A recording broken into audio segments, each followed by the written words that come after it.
Hello दोस्तों, कैसे हो आप लोग? आई होप सब अच्छे होंगे। तो स्वागत है आपका हमारा यूट्यूब चैनल निर्माण ई लर्निंग में। तो आज हम लोग बात करेंगे सॉल्यूशन ऑफ डिफरेंशियल इक्वेशन के बारे में। सॉल्यूशन ऑफ डिफरेंशियल इक्वेशन में चलिए देखिए, यहाँ पे भाई सॉल्यूशन कैसे होगा और सॉल्यूशन होगा भी तो करना क्या पड़ेगा। तो चलिए इस राज को, इस रहस्य को समझते हैं।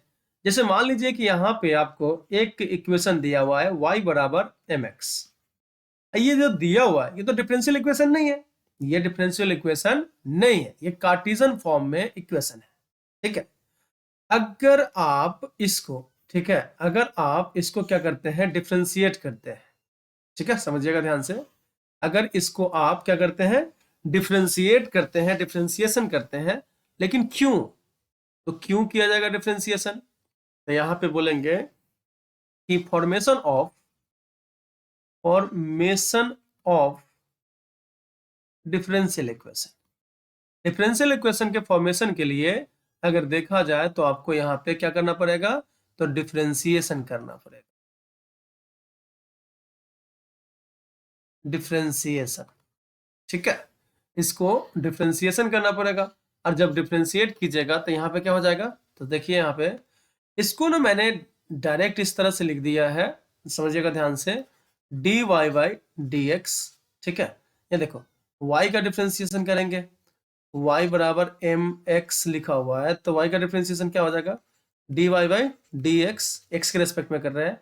और mx का क्या हो जाएगा, m हो जाएगा। अब बताओ यहाँ से m बराबर कितना निकलेगा, m बराबर y बाई x निकलेगा। तो यहाँ से m बराबर y बाई एक्स यहाँ पे मैंने डाल दिया, तो dy बाई dx बराबर m की जगह पे कितना आ जाएगा, तो y बाई एक्स। तो यहाँ पे मैंने ये डायरेक्ट लिख दिया y बाई एक्स। ये जो आया, ये आपका डिफरेंशियल इक्वेशन आया। ठीक है, ये जो आया आपका क्या आया, डिफरेंशियल इक्वेशन आया। समझ में आ गया? चलिए देखिए, तो अगर ये तो हुआ कि भाई formation of differential equation, formation of differential equation. लेकिन अगर आपको सोल्यूशन करना पड़े, ठीक है, सोल्यूशन करना पड़े तो क्या कीजिएगा, तो ये दिया रहेगा। ठीक है, डिफरेंशियल इक्वेशन दिया रहेगा, बोलेगा कि इसको सोल्यूशन कीजिए या जनरल सोल्यूशन निकालिए। तो देखो यहाँ पे जनरल सोल्यूशन कैसे निकलेगा, तो यहाँ पे अगर आपको बात किया जाए सोल्यूशन के लिए, तो solution of differential equation.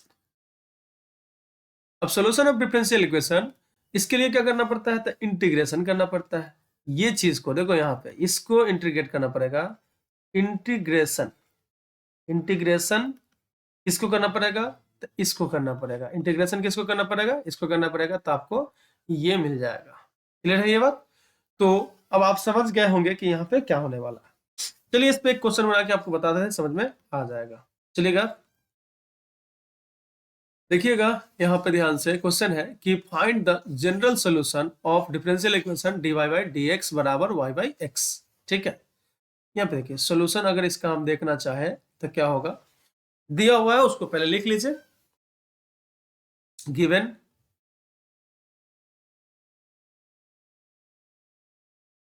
Given यहाँ पे क्या हो जाएगा, dy बाई dx बराबर y बाई x। ठीक है, अब इसको डिफरेंशिएशन करना पड़ेगा, आपको क्या करना पड़ेगा, डिफरेंशिएशन। लेकिन जनरली, सॉरी, डिफरेंशिएशन नहीं, तो डिफरेंशियल इक्वेशन ही है, इसको आपको सोल्यूशन निकालना है तो इंटीग्रेट करना पड़ेगा। क्या बोला है यहाँ पे देखो, तो सोल्यूशन के लिए, for solution of differential equation हम लोग को क्या करना पड़ता है, इंटीग्रेशन करना पड़ता है। तो ये जो दिया हुआ है डिफरेंशियल इक्वेशन है, ये डिफरेंशियल इक्वेशन है। ठीक है, और ये सोल्यूशन है। तो ये सोल्यूशन है, यानी कार्टेशियन फॉर्म में इक्वेशन है, इक्वेशन कार्टेशियन फॉर्म में है कि स्ट्रेट लाइन का है।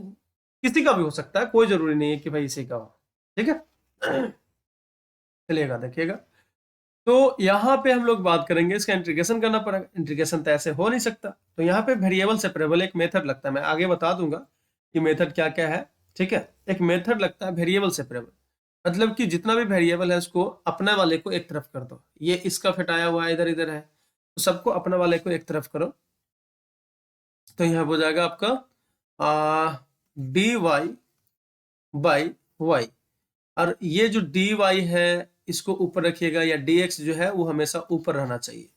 ये dx है, नीचे है, इधर जाएगा तो यहाँ पे ऐसे आएगा ना, ऐसे, तो यहाँ आ जाएगा आपका dx/x। अब बताओ, ये y वाला y के साथ आ गया, अपना अपना वाला के साथ आ गया, सबका अपना अपना है। अब यहाँ पे इंटीग्रेशन कर दो, यहाँ पे क्या कर दो, इंटीग्रेशन कर दो, तो हो जाएगा dy/y बराबर dx/x का इंटीग्रेशन, दोनों तरफ इंटीग्रेशन कर दिए। अब dy/y का इंटीग्रेशन देखो, नीचे वाला का ऊपर वाला अगर dr है, dr मतलब डिफरेंशिएशन है, नीचे वाला का dr अगर ऊपर वाला है, dr मतलब डिफरेंशिएशन, समझिएगा ध्यान से। तो बताओ y का डिफरेंशिएशन है ना, ऊपर dr है, तो नीचे वाले को लव हो जाएगा, ठीक है। अगर इंटीग्रेशन करना है तो कैसे हो जाता है, तो नीचे वाला को लव होकर इंटीग्रेशन होता है।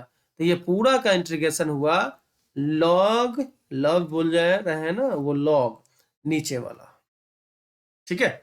ये पूरा का इंटीग्रेशन क्या हुआ, लॉग नीचे वाला बराबर। इसी तरह से देखो, नीचे वाला जो एक है x है, x का ऊपर dr है ना, dr मतलब डिफरेंशिएशन है, x का डिफरेंशिएशन क्या होता है, dx होता है। तो यहाँ पे x का डिफरेंशिएशन है, तो पूरा का इंटीग्रेशन कैसे होगा, ये पूरा का इंटीग्रेशन कैसे होगा, तो नीचे वाला को लव होके, तो लॉग लॉग लव, ठीक है, नीचे वाला यानी x। अब बताओ इंटीग्रेशन करेंगे तो इंटीग्रेशन कांस्टेंट तो डालना पड़ेगा, तो यहाँ पे मैंने एक इंटीग्रेशन कांस्टेंट c डाल दिया। बात समझ में आया, इंटीग्रेशन कांस्टेंट क्या डाल दिया, c डाल दिया। चलिए देखिएगा, यहाँ पे बात करते हैं, ध्यान से देखिए कि log y माइनस, ये प्लस में था, ये प्लस में था, इधर आया तो माइनस में, तो log x हो जाएगा बराबर c।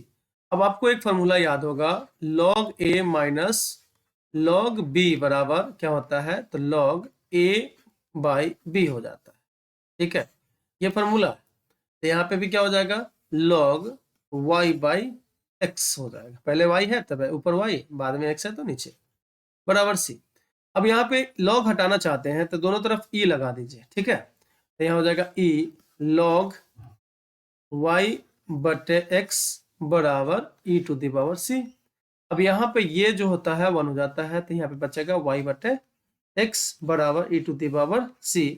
अब ये बताओ, यहाँ पे e भी कांस्टेंट है, c भी कांस्टेंट है, तो इसको m मान सकते हैं, दोनों कांस्टेंट ही है, तो इसको क्या मान सकते हैं, m मान सकते हैं। तो क्या हो जाएगा यहाँ पे y/x बराबर m।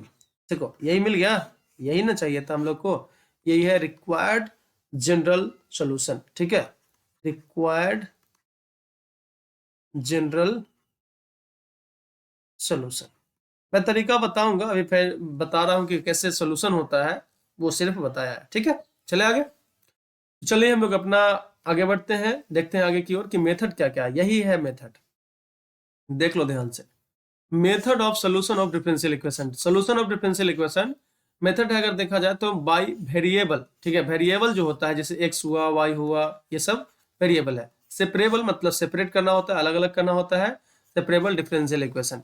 आखिर इसका मतलब क्या निकलता है, इसका मतलब क्या निकलता है, इसमें करना क्या होता है, तो इसमें देखो रिड्यूस करना पड़ता है, समझिएगा ध्यान से कि डिफरेंशियल इक्वेशन को रिड्यूस करना पड़ता है, रिड्यूस टू वेरिएबल सेपरेबल,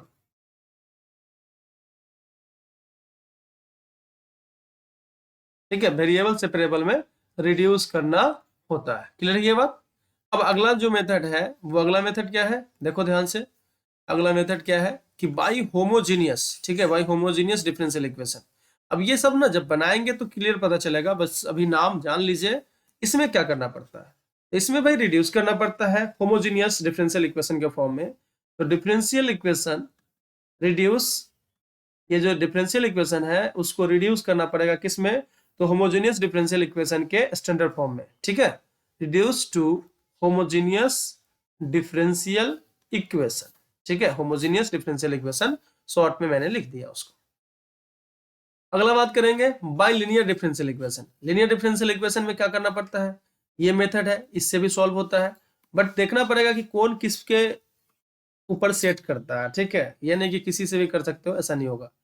तो यहाँ पे होता है कि डिफरेंशियल इक्वेशन जो दिया रहेगा, ठीक है, वो रिड्यूस करना पड़ेगा, differential equation reduce to linear differential equation, इसके स्टैंडर्ड फॉर्म में लाना पड़ेगा। लीनियर डिफरेंशियल इक्वेशन मतलब लीनियर डिफरेंशियल इक्वेशन के स्टैंडर्ड फॉर्म में लाना पड़ेगा, तभी सॉल्व होगा।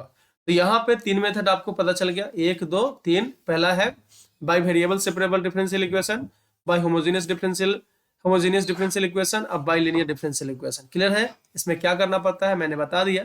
अब हम लोग नेक्स्ट वीडियो में बारी बारी से एक एक के बारे में पढ़ेंगे। पहले पढ़ेंगे by variable separable differential equation, by homogeneous differential equation और बाय लीनियर डिफरेंशियल इक्वेशन। ठीक है? Thank you so much. I hope आप लोग को अच्छा लगा।